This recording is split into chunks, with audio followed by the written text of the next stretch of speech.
Preview.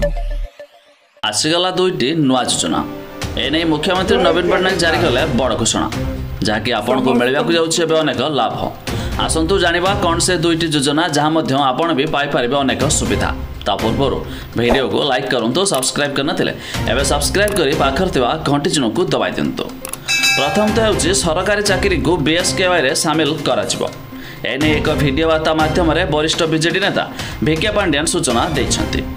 तेबे एक video वार्ता भिके पांड्यान कहिसन्ति सरकारी चाकरिया आउटसोर्स कर्मचारी अंगनवाड़ी दीदी आशाकर्मी MBK CRP community support staff समस्त स्वास्थ्य सुरक्षा बीएसकेवाई नवीन कार्ड दिजाव जहाँकि पूर्व राशन कार्डधारी को मिलुथिया बेले एवं समस्त सदस्य को मिलवाक जाउछि बीएसकेवाई कार्ड। आ द्वितीय योजना होछि युववर्गों 1 लाख कोटी युव बजेट देश में ओडिशा प्रथम सांबादिक सम्मेलन में पांड्यान कहले।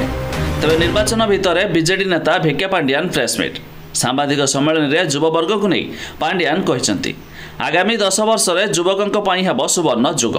बीजेडी निज इस्ताहार रे घोषणा करिछि प्रथम थर पर अणाजिब 1 लाख कोटी युव बजेट युवकों 10 वर्ष खर्च हेब ही अर्थ।